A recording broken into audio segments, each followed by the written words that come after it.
Hello dear students, welcome to this amazing platform. मैं नरेंद्र चंद्र आपका स्वागत करता हूं। हम आगे बढ़े हमारे टारगेट सीजी सेट 2026 की ओर, जिसके अंतर्गत हम पढ़ रहे थे डिजिटल इलेक्ट्रॉनिक्स। डिजिटल इलेक्ट्रॉनिक्स के अंतर्गत पिछले क्लासेस में हमने नंबर सिस्टम्स पे बात किया था।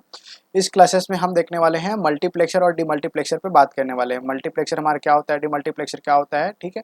इस पर बेस्ड क्वेश्चंस भी करने वाले हैं। मल्टीप्लेक्सर डीमल्टीप्लेक्सर को समझने के बाद इस पर बेस्ड क्वेश्चन करने वाले हैं। ये हमारा डिजिटल इलेक्ट्रॉनिक्स के अंतर्गत लेक्चर नंबर 10 होने वाला है, जिसमें हम सीजी सेट की पूरे सीरीज कवर कर रहे हैं।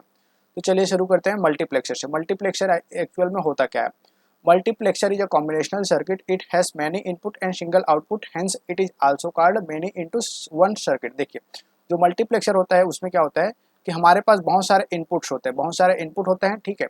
उन पर बेस्ड क्या करते हैं, हम उसका सिंगल आउटपुट लेते हैं। हमारे पास इनपुट बहुत सारे होते हैं और उस पर बेस्ड हम एक सिंगल आउटपुट निकालते हैं। उसी सर्किट को हम क्या बोलते हैं, मल्टीप्लेक्सर कहते हैं, जिसमें हमारे पास बहुत सारे इनपुट होते हैं और लेकिन आउटपुट हमेशा क्या होता है, एक ही होता है, ठीक है। इसका जो ब्लॉक डायग्राम होता है, वो इस टाइप से होता है। इसमें बहुत सारे इनपुट्स होते हैं हमारे पास में और उसके बेसिस पे हम एक सिंगल आउटपुट प्राप्त करते हैं, जिस पर हम जो आउटपुट है, इन इनपुट्स में से किसी एक इनपुट को सेलेक्ट करने के लिए हम किसका यूज करते हैं, सिलेक्शन लाइंस का यूज करते हैं। इन सिलेक्शन लाइन की मदद से हम जो इनपुट है, जैसे कि हमें किसी टाइम पे मान लीजिए ये फर्स्ट वाला इनपुट चाहिए, तो उसके लिए हम सिलेक्शन लाइन को इस टाइप से डिसाइड करते हैं कि हमें ये वाला इनपुट मिल जाए, ठीक है। तो इसी सिलेक्शन लाइन के बेसिस पे हम सेलेक्ट करते हैं कि इन इतने सारे इनपुट में से कौन सा जो है हमें आउटपुट पर मिलने वाला है, ठीक है। इसका काम हम इनकोडिंग के लिए करते हैं, जैसे कि आपके पास बहुत सारे सिग्नल्स हैं और उसको भेजना है, ठीक है। तो एक टाइम पे सिर्फ आपका आउटपुट पे सिर्फ एक सिग्नल जाए, तो इसके हम उस केस में हम मल्टीप्लेक्सर का यूज करते हैं, जिसमें हमारे पास इनपुट तो बहुत सारे होते हैं, ठीक है, लेकिन हमें एक टाइम पे सिर्फ एक आउटपुट चाहिए होता है, तो उसके लिए हम मल्टीप्लेक्सर का यूज करते हैं। देखते हैं इसमें मल्टीप्लेक्सर में हम क्या यूज करते हैं, basically number of selection lines. अगर हमारे पास n सिलेक्शन लाइन्स है, हमारे पास सिलेक्शन लाइन की संख्या n है, यदि हमारे पास n सिलेक्शन लाइन है, तो उसके बेसिस पे हमारा जो इनपुट लाइन से बनेगा, हमारे पास n सिलेक्शन लाइन है, तो जो हमारा इनपुट लाइन होगा वो कितना बनेगा, 2 to the power n input lines बनेंगे हमारे पास में। अगर सिलेक्शन लाइन की संख्या कितनी है, n है, तो इनपुट लाइन की संख्या कितनी होगी, 2 to the power n input होंगे। और नंबर ऑफ आउटपुट लाइन क्या होगा, जो आउटपुट लाइन होगा वो हमेशा 1 होगा, ठीक है। तो मान लीजिए हमारे पास में एक सिलेक्शन लाइन है, selection n is equal to 1 है, एक सिलेक्शन लाइन है, तो इनपुट लाइन कितने बन जाएंगे, इनपुट आपका कितना बनेगा, 2 to the power 1, मतलब 2 आपका इनपुट लाइन बनेगा, ठीक है। अगर उसी प्रकार से n इज इक्वल टू 2 है, मान लीजिए n इज इक्वल टू 2 है, तो इनपुट लाइन्स कितने बन जाएंगे, 2 to the power 2 मतलब 4 इनपुट लाइन पे सेलेक्ट करेगा, लेकिन आउटपुट हमेशा क्या होगा, आउटपुट लाइन हमेशा एक ही होगा, तो इस प्रकार से हम n को बढ़ा करके, n को 3 करके, तो हमारा इनपुट भी उसी टाइप से बढ़ते जाएगा, 2 to the power 3 हो जाएगा, 2 to the power 3 मतलब 8 इनपुट लाइन्स हमारे सपोर्ट करना शुरू हो जाएंगे, ठीक है। तो जैसे जैसे हम सिलेक्शन लाइन का नंबर बढ़ाते जाएंगे, हमारे इनपुट लाइन्स जो सपोर्ट कर रहा है वो बढ़ते जाएंगे, ठीक है, लेकिन आउटपुट लाइन हमेशा एक ही रहने वाला है, ठीक है। इस प्रकार से हम देखते हैं सबसे इसमें क्या होता है, इसी के बेसिस पे अगर हमारे पास में ये n जो सिलेक्शन लाइन है, उसी के बेसिस पे हम मल्टीप्लेक्सर को बहुत सारे कैटेगरी में डिवाइड करते हैं। n इज इक्वल टू 1 है, तो इसको क्या बोलेंगे, 1 बिट मल्टीप्लेक्सर, ठीक है। 2 है तो 2 बिट मल्टीप्लेक्सर, 3 है तो 3 बिट मल्टीप्लेक्सर। इसी टाइप से हम नंबर ऑफ सिलेक्शन लाइन के बेसिस पे इसे 1 बिट, 2 बिट, 3 बिट, 4 बिट इस टाइप से मल्टीप्लेक्सर को नाम देते जाते हैं, ठीक है। तो 1 बिट मल्टीप्लेक्सर बहुत सिंपल होता है, हम डायरेक्ट 2 बिट मल्टीप्लेक्सर समझते हैं, उसके बेसिस पे आप 1 बिट को भी इजिली समझ सकते हैं, ठीक है। तो 2 बिट मल्टीप्लेक्सर देखते हैं। 2 बिट मल्टीप्लेक्सर में नंबर ऑफ आउटपुट लाइन्स कितने होंगे, नंबर ऑफ आउटपुट लाइन हमेशा 1 होगा, ठीक है। क्यों, क्योंकि इसको हम लोग एक और नाम से जानते हैं, many input single output system, ठीक है। ये भी याद रखिएगा, many input single output system. Confusion होता है मल्टीप्लेक्सर डीमल्टीप्लेक्सर में, तो जो पहले आता है उस पर मैनी इनपुट रहेगा, सिंगल आउटपुट रहेगा। डीमल्टीप्लेक्सर में जस्ट उल्टा हो जाएगा इसका, उसको भी हम देखेंगे आगे, ठीक है। नंबर ऑफ इनपुट लाइन हमारा कितना होगा, हमेशा 1 होगा। Number of selection line 2 bit है, तो जितना बिट है उतना ही हमारा सिलेक्शन लाइन होगा। नंबर ऑफ सिलेक्शन लाइन कितना है, यहाँ पर 2 है, नंबर ऑफ सिलेक्शन लाइन कितना है, 2 है। तो नंबर ऑफ इनपुट कितने हो जाएंगे, नंबर ऑफ इनपुट क्या होते हैं हमारे, 2 to the power में n होते हैं, और यही हमारा क्या है, n की वैल्यू है, तो यहाँ से क्या हो जाएगा, 2 to the power 2 मतलब 4। इस पर क्या होगा, नंबर ऑफ इनपुट लाइन 4 हो जाएंगे, ठीक है। इसका ब्लॉक डायग्राम देखते हैं। 4 इनपुट 2 बिट मल्टीप्लेक्सर का ब्लॉक डायग्राम कुछ इस टाइप का होगा। नंबर ऑफ इनपुट लाइन कितने होंगे, 4 होंगे, 1 2 3 और 4, ठीक है। इसको मैं नाम देता हूँ I0, I1 I2 और I3 ये हमारे इनपुट लाइन है। सिलेक्शन लाइंस को हम यहाँ पर बनाते हैं। सिलेक्शन लाइंस हमारे क्या क्या हैं, एक S1 S2 S0 और S1, हमारे पास दो सिलेक्शन लाइन था S0 और S1। आउटपुट क्या होगा हमारा, हमेशा एक होगा। ये आपका क्या है, आउटपुट है। ये आपका क्या है, आउटपुट है। और इस टाइप से देखिए इसमें कितने हैं इनपुट, इनपुट टोटल कितने हैं, इनपुट है 4, आउटपुट कितने हैं हमारे पास में, 1 है। तो इसी बेसिस पे हम क्या बोलते हैं इसको, 4x1 MUX, ये मल्टीप्लेक्सर का ही है। इसको हम इस टाइप से भी जानते हैं, 4x1 MUX, ठीक है, या फिर मल्टीप्लेक्सर को MUX भी बोलते हैं, MUX, ठीक है। तो आप याद रख सकते हैं कि अगर आपके पास 4 इनपुट है और एक आउटपुट है तो इसे हम लिखते हैं 4x1 MUX, ठीक है। तो ये हमारे क्या है, 4x1 MUX है। और इसका दूसरा नाम भी क्या है आपका, 2 बिट मल्टीप्लेक्सर भी है, 2 बिट मल्टीप्लेक्सर भी है, ठीक है। तो ध्यान रखिएगा, दोनों नाम 4x1 MUX लिखा है तो पर भी सेम है, और 2 बिट मल्टीप्लेक्सर लिखा है तो पर भी सेम है, ठीक है। इसमें 4 इनपुट होंगे और एक आउटपुट होगा, और सिलेक्शन लाइन का नंबर कितना हो जाएगा आपका, 2 सिलेक्शन लाइन हो जाएंगे, ठीक है। इसका ट्रूथ टेबल देखते हैं। ट्रूथ टेबल, इसमें हमारे पास इनपुट लाइन्स हैं और सिलेक्शन लाइन्स है, ठीक है। तो हम बेसिकली जो बनाते हैं वो सिलेक्शन लाइन के बेसिस पे ही बनता है हमारा ट्रूथ टेबल। ये हमारा ट्रूथ टेबल, एक मिनट,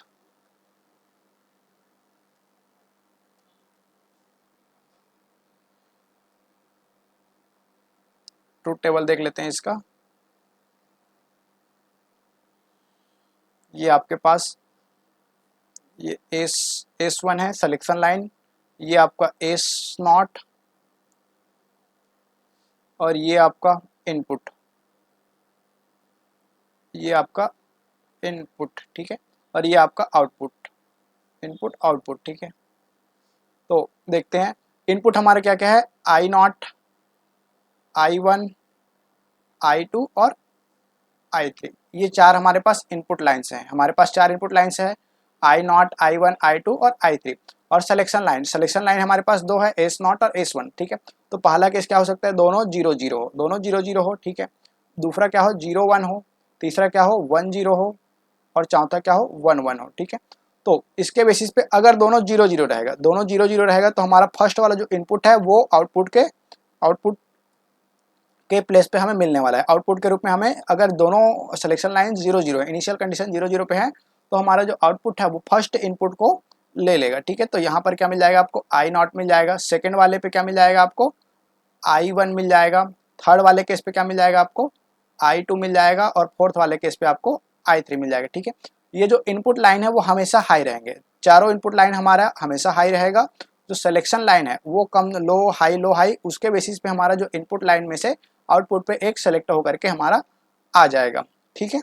जैसे कि मान लीजिए हमारे पास चारों I1 I2 I3 ये सभी हाई हैं, ये सभी हमारे पास क्या है, हाई हैं। अगर हमारे पास 0 0 का केस आया, 0 0 का केस आया, तो इस केस में हमारा क्या हो जाएगा, ये जो I0 वाला है सिर्फ वहीं सेलेक्ट होकर के हमें आउटपुट पे देखने को मिलेगा। जब इसका एक्सप्रेशन लिखेंगे तो ये सारी चीज़ें क्लियर हो जाएंगी, ठीक है। तो एक्सप्रेशन लिखते हैं, इसके लिए एक्सप्रेशन क्या हो जाएगा हमारा, इसके लिए I0 के लिए एक्सप्रेशन क्या हो जाएगा, हम POS फॉर्मेट में, product of sum, SOP sum of product format में एक्सप्रेशन लिखेंगे। तो इसके लिए एक्सप्रेशन क्या हो जाएगा आपका, S1 और S0 दोनों 0 0 रहता है तो हम उसका बार ले लेते हैं। तो ये हो जाएगा आपका S1 का बार और ये हो जाएगा आपका S0 का बार। और इनपुट क्या है आपका, I0 है, इनपुट क्या है आपका, I0 है। उसी प्रकार से सेकंड S1 के लिए एक्सप्रेशन क्या मिलेगा हमें, S1 के लिए एक्सप्रेशन क्या मिलेगा, S1 आपका 0 है तो S1 का बार, और S0 1 है तो S0 एज इट इज, और I1 का I1, ठीक है। थर्ड इसके लिए एक्सप्रेशन क्या हो जाएगा आपका, S1 एज इट इज और S0 का बार और I2। इसके लिए एक्सप्रेशन क्या मिल जाएगा आपका, S1 S0 और I3। ये इस टाइप से सभी का एक्सप्रेशन मिल गया। इसका फाइनल एक्सप्रेशन अगर हम बनाएंगे, फाइनल एक्सप्रेशन y बराबर बनाएंगे तो इन सब का क्या हो जाएगा, सम हो जाएगा। ये प्रोडक्ट फॉर्मेट में मिल गया सभी का एक्सप्रेशन, इन सब का क्या हो जाएगा, सम हो जाएगा। तो y इक्वल टू क्या मिलेगा हमें, S0 का बार S1 का बार S0 का बार I0 प्लस S1 का बार S0 का S1 और I1 प्लस S1 का बार S1 S0 का बार I2 प्लस S1 S0 और I3, ये हमारा फाइनल एक्सप्रेशन बन जाएगा। ठीक है, इस फाइनल एक्सप्रेशन पर बेस्ड हम क्या बनाते हैं, आप सर्किट देखते हैं, इसका सर्किट कैसा होगा, इस फाइनल एक्सप्रेशन पर बेस्ड है सर्किट। ठीक है, तो सबसे पहले इसके लिए सर्किट बनाएंगे, तो सबसे पहले हम बना देते हैं सिलेक्शन लाइन को। सिलेक्शन लाइन को हम कुछ इस टाइप से बना देते हैं, लाइंस, ये आपका S1 है और ये आपका क्या है, S2 है, ये आपका S1 है और S2 है। ठीक है, तो सबसे सॉरी S0 है, S0 और S1, तो ये S0 और ये S1 है। ठीक है, तो S0 से एक गया और S1 से, ठीक है, दोनों का क्या है, सबसे पहले पहले वाले केस में दोनों का नॉट है, तो दोनों का क्या ले लेंगे हम, नॉट ले लेंगे। नॉट गेट से ये नॉट आ गया, इसका भी हमारा क्या आ गया, नॉट आ गया। अब इसके पास में कौन सा इनपुट आएगा, ये फर्स्ट वाला इनपुट आएगा इस टाइप से, ये फर्स्ट इनपुट क्या था आपका, I0 था। ठीक है, उसके बाद इन सब का क्या हुआ है, इन सब का डॉट हुआ है, इन सब का डॉट हो जाएगा तो क्या मिलेगा हमें, कौन से गेट से डॉट होगा, एंड गेट से। एंड गेट से हम इन सब का डॉट कर देंगे, इस टाइप से डॉट कर देंगे, तो ये क्या मिल गया हमें, S1 S0 इन दोनों का बार बार और I0। ठीक है, उसी प्रकार से हम सेकंड के लिए करेंगे। सेकंड के लिए करेंगे तो उस पर क्या है हमारा, सेकंड के लिए एक्सप्रेशन क्या बनने वाला है, S1 S0, S1 का बार S0 I1। ठीक है, थर्ड के लिए S1 S0 का बार I2, फोर्थ के लिए S1 S0 और I3। उसके बाद इन सब का हमें क्या करना है, सम कर देना है, तो इसका फाइनल सर्किट कुछ इस टाइप से बन जाएगा। S1 फर्स्ट के लिए हम बनाएंगे तो इसमें S0 और S1 को बार लेंगे, उसके बाद I0 देंगे। उसी प्रकार से सेकंड के लिए बनाएंगे तो हमारा जो S1 का बार रहेगा और S1 S0 as it is बनेगा। थर्ड के लिए देखेंगे तो S1 एज इट इज़ रहेगा, S1 का नॉट हो जाएगा। उसी प्रकार से फोर्थ के लिए देखेंगे तो S1 और एज इट इज़ रहेगा और I3 उसके रिस्पेक्ट में, और उन सबको फाइनल सम करने के लिए हम क्या कर देंगे, एक OR गेट में दे देंगे, तो इस प्रकार से हमारा इसका फाइनल एक्सप्रेशन बन जाएगा। ठीक है, तो इस सर्किट को आपको ध्यान में रखना है, इस सर्किट के बेसिस पे ही आपका फाइनल क्वेश्चन बनने वाला है। ठीक है, जो भी क्वेश्चन रहेगा वो इस सर्किट के बेसिस पे ही आपका बनने वाला है। आप ये ट्रूथ टेबल याद रख सकते हैं। इस ट्रूथ टेबल में कैसे सिलेक्शन होता है, 0 0 होता है तो फर्स्ट वाला इनपुट सेलेक्ट होता है, वो 0 1 होता है तो सेकेंड वाला, 1 0 होता है तो थर्ड वाला, 1 1 होता है तो फोर्थ वाला। इसी प्रकार से आपका जितना भी रहेगा, ये 4x1 मक्स था तो इसको 2 बिट देखिए, यहाँ पर हमारा सिलेक्शन लाइन कितने बिट का है, 2 बिट का है। ठीक है, तो इसी सिलेक्शन लाइन के बेसिस पे हम इसको क्या बोलते हैं, 2 बिट मल्टीप्लेक्सर भी बोलते हैं। ठीक है, और इनपुट लाइन के बेसिस पे हम इसको 4x1, इनपुट और आउटपुट लाइन के बेसिस पे हम इसको 4x1 मक्स भी बोलते हैं। ठीक है, तो इस ट्रूथ टेबल को ध्यान रखिएगा, इसी के बेसिस पे हम क्वेश्चन सॉल्व करेंगे तो आपको क्लियर हो जाएगा। इसका सर्किट डायग्राम कुछ इस टाइप से बनेगा हमारा सभी के लिए। आप सर्किट डायग्राम आप बनाना जान गए होंगे एक्सप्रेशन के बेसिस पे। आगे बढ़ते हैं। इस प्रकार से हमने मल्टीप्लेक्सर को देखा, इसका जस्ट उल्टा होता है हमारा डीमल्टीप्लेक्सर, उसको देखते हैं। Demultiplexer is a combination circuit, it has some many input and single output, hence it is also called one into many circuit. ठीक है, इसमें क्या होता है हमारा, ये भी एक कॉम्बिनेशनल सर्किट है जिसमें मेनी इनपुट मेनी आउटपुट होता है, इसमें सिंगल इनपुट। इस पर जस्ट ये मल्टीप्लेक्सर का जस्ट उल्टा होगा, इसमें एक इनपुट होगा और मेनी आउटपुट होगा, एक इनपुट और होगा और बहुत सारे आउटपुट होगा। ठीक है, जैसे उसका हम यूज करते हैं कि बहुत सारे सिग्नल में से एक सिग्नल को सेलेक्ट करने के लिए, उसी प्रकार से एक सिग्नल में से बहुत सारे सिग्नल्स को फाइंड करने के लिए हम इसका उपयोग करते हैं। ठीक है, जैसे हमारा संचार होता है उसमें क्या करते हैं हम, बहुत सारे चैनल्स के बीच में एक चैनल को सेलेक्ट करते हैं, उसी प्रकार से लेकिन बहुत सारे चैनल को एक ही सिग्नल के माध्यम से भेजने के लिए हम इसका यूज करते हैं। ठीक है, तो डीमल्टीप्लेक्सर में देखते हैं। डीमल्टीप्लेक्सर का ब्लॉक डायग्राम कुछ इस टाइप से होता है, इसमें सिर्फ एक इनपुट होता है, एक इनपुट लाइन होता है और बहुत सारे आउटपुट होते हैं, इसको हम डीमक्स भी बोलते हैं। ठीक है, इसको डीमक्स भी बोलते हैं, और इस पर भी हम सेम यूज करते हैं, इस पर भी हम सिलेक्शन लाइन की मदद से एक इनपुट से बहुत सारे आउटपुट को प्राप्त करते हैं। ठीक है, इस पर भी देख लेते हैं। नंबर ऑफ इनपुट, जो नंबर ऑफ इनपुट है वो हमेशा कितना रहने वाला है, एक रहने वाला है। नंबर ऑफ इनपुट हमेशा क्या रहने वाला है, एक रहने वाला है। नंबर ऑफ सिलेक्शन लाइन, अगर हमारे पास number of selection line n है तो नंबर ऑफ आउटपुट लाइन्स कितने बनेंगे, 2 to power n output lines हमारे पास बनने वाले हैं। अगर हमारा number of selection line n है तो नंबर ऑफ आउटपुट लाइन कितना बनने वाला है, 2 to power n output lines हमें मिलने वाला है। ठीक है, इसका भी ट्रूथ टेबल बना लेते हैं हम। इसमें ट्रूथ टेबल में S1 S0 और इनपुट है हमारा, ये इनपुट हमेशा हमारा क्या रहने वाला है, हाई रहने वाला है। इनपुट हमेशा क्या रहने वाला है हमारा, हाई रहने वाला है। ठीक है, सिलेक्शन लाइन्स क्या क्या हो सकते हैं, 0 0 हो सकते हैं, पहला केस 0 1 हो सकता है, 1 0 केस हो सकता है और 1 1 का केस हो सकता है। ठीक है, तो जब 0 0 होगा तब हमारा ये 0 0 ओ नॉट वाला जो आउटपुट नॉट है वो वाला आपका हाई हो जाएगा, आउटपुट वो ओ नॉट हमारा हाई हो जाएगा, बाकी सब क्या हो जाएंगे, 0 0 हो जाएंगे, बाकी सब 0 0 हो जाएंगे, ठीक है। और जब सेकंड केस होगा 0 1 का केस होगा तो हमारा ये O1 वाला जो है आउटपुट हाई रहेगा और बाकी सब 0 0 रहेंगे, बाकी सब 0 0 रहेंगे, ठीक है। उसी प्रकार से अगर ये 1 0 वाला केस आएगा तो O2 वाला हमारा हाई रहेगा, बाकी सब 0 0 रहेंगे, बाकी सब 0 0 रहेंगे। उसी प्रकार से अगर ये 1 1 वाला केस होगा तो ये O3 हमारा हाई रहेगा, बाकी सब 0 रहने वाले, बाकी सब 0 रहने वाले। इस प्रकार से आपका एक इनपुट से, इनपुट आपका हमेशा 1 ही था, ठीक है, हाई ही था, उसी इनपुट के बेसिस पे हमने 4 आउटपुट O0, O1, O2 और O3 फाइंड कर लिया। इसके रेस्पेक्ट में एक्सप्रेशन देखते हैं, तो इसके रेस्पेक्ट में एक्सप्रेशन क्या हो जाएगा, O0 के लिए एक्सप्रेशन, O0 के लिए एक्सप्रेशन क्या मिल जाएगा आपको, इसके लिए देखिएगा तो ये S0 और S1 दोनों का बार बार रहेगा, ठीक है। तो S1 का बार और S0 का बार और इनपुट, इनपुट में आपका क्या है, इनपुट को हम मैं नाम देता हूँ, इनपुट को वन नाम ठीक नहीं रहेगा, ठीक है, इसको मैं C नाम दे देता हूँ, ठीक है, ये हमेशा C नाम देता हूँ। ये इनपुट को मैं नाम देता हूँ I नाम दे देता हूँ, ठीक है, I। तो इस पर क्या मिलेगा आपको, S1 का बार, S0 और I, ठीक है। इसके लिए जब एक्सप्रेशन देखेंगे O1 के लिए तो ये क्या मिलेगा आपका, S0 और S1 का तो बार रहेगा और S0 एज इट इज रहेगा, S1 का बार, S0 और I। इसके लिए देखेंगे O2 के लिए तो क्या मिलेगा आपको expression, S1 as it is है, S0 का बार और I। O3 के लिए एक्सप्रेशन देखेंगे तो ये क्या मिलेगा आपको, दोनों का बार नहीं रहेगा, S1, S0 और I, ठीक है। इसमें आपका O1, O0, O1 और O2 और A3 इन सब के लिए एक्सप्रेशन मिल गया है। इसमें आपको और गेट लगाने की आवश्यकता नहीं है, फाइनल एक्सप्रेशन में और गेट लगाने की आवश्यकता नहीं है। हमें इस पर एक ही इनपुट मिल रहा था, एक ही आउटपुट मिल रहा था मल्टीप्लेक्सर में, इसलिए हमने और गेट लगाया था।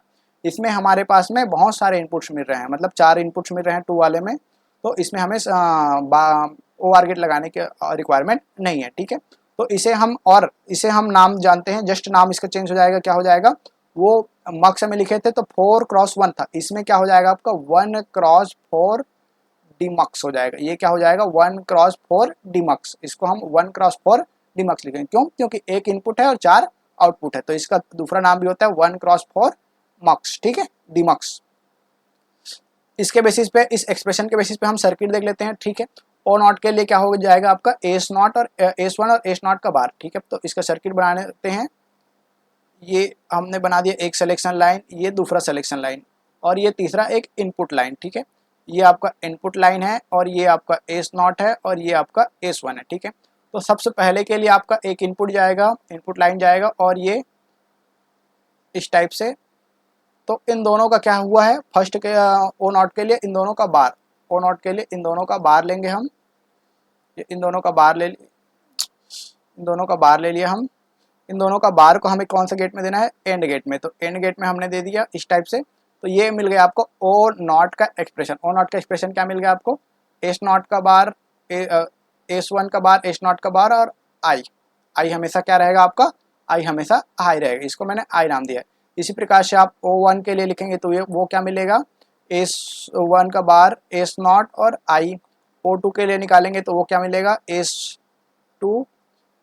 S1 S0 का बार और I। O3 के लिए निकालेंगे तो वो क्या मिलेगा, S1 S0 और I, ठीक है। ये सर्किट कुछ इस टाइप से फाइनल सर्किट आपका बन जाएगा, जिसमें आपका ये इनपुट है, इनपुट, और ये S0 है और ये S1 है। तो इस प्रकार से इसका फाइनल सर्किट आपका बन जाएगा। तो आपको ट्रूथ टेबल और सर्किट को ध्यान में रखना है और इसको कैसे बनाते हैं वो भी आपको ध्यान रखना है। उसके बाद हम मेन चलते हैं हमारे क्वेश्चंस पे, इस पर बेस्ड क्वेश्चंस किस टाइप से आते हैं वो देख लेते हैं। The output of a given circuit is equal to, सबसे पहले आपको देखना है कि ये सर्किट आपका किस टाइप से दिख रहा है। इसमें देखो 1 2 3 और 4, आपका 4 इनपुट दिख रहा है और एक सिंगल आउटपुट दिख रहा है। तो सबसे पहले आपको पता चल जाना चाहिए सर्किट देखकर कि ये क्या है, 4x1 मक्स है, ये क्या है आपका 4x1 मक्स है, ठीक है। तो इसका क्या बताना है आपको, आउटपुट बताना है, आउटपुट क्योंकि वैल्यू बतानी है, ठीक है। तो क्यों बराबर क्या हो जाएगा, आउटपुट आपका देखिए हम जानते हैं ये वाला आपका फर्स्ट है इनपुट है, ये सेकंड इनपुट है, ये थर्ड है और ये फोर्थ है। इसी लाइन से याद रखिएगा, ये फर्स्ट है, ये सेकंड है, ये थर्ड है और ये फोर्थ है, ठीक है।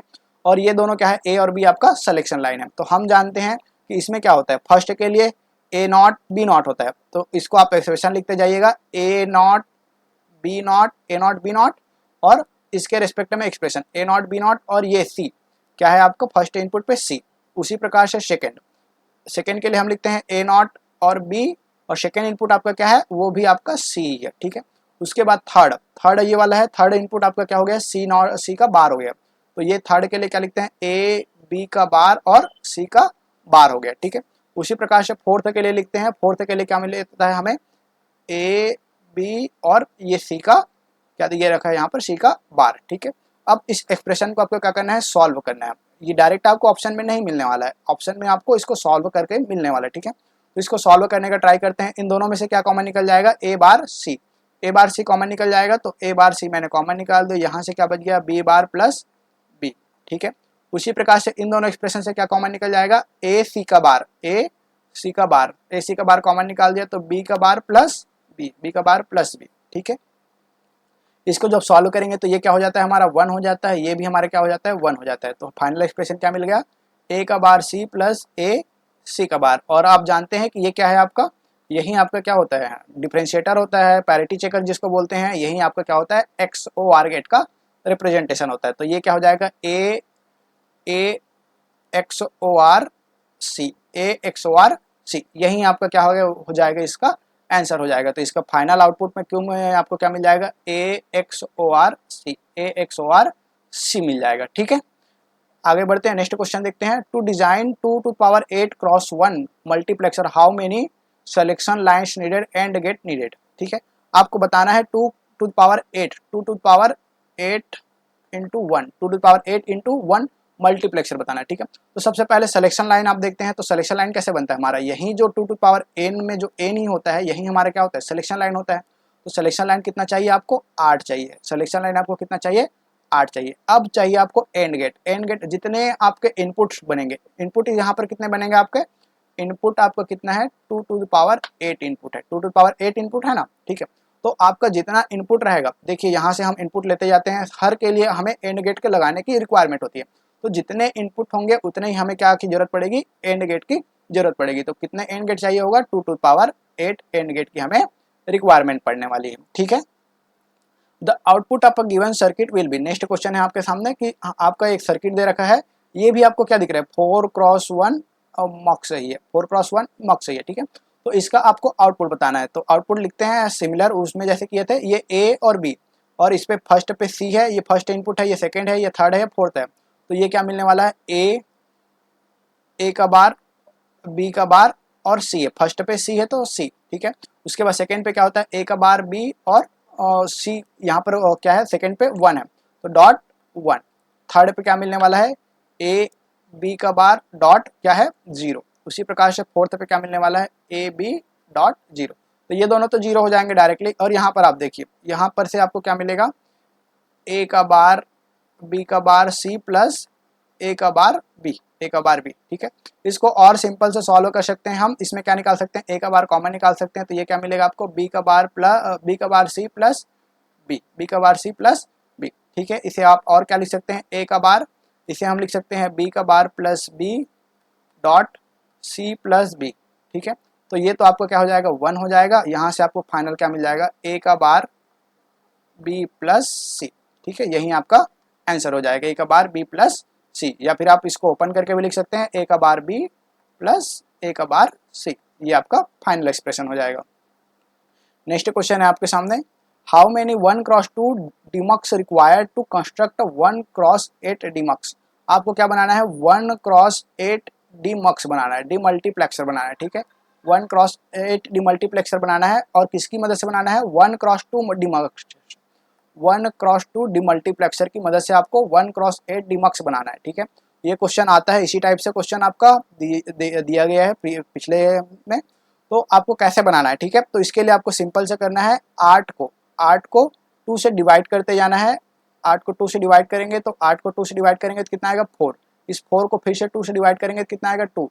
इस 2 को फिर से डिवाइड करेंगे, 2 को फिर से डिवाइड करेंगे तो कितना आएगा 1। 2 को फिर से डिवाइड करेंगे तो कितना आएगा 1। तो इसी बेसिस पे, ठीक है। तो यहाँ पर 4, ये पर 2 और ये, इन सब को ऐड करेंगे आप, 4 + 2 + 1 कितना हो गया 6 और 1 7।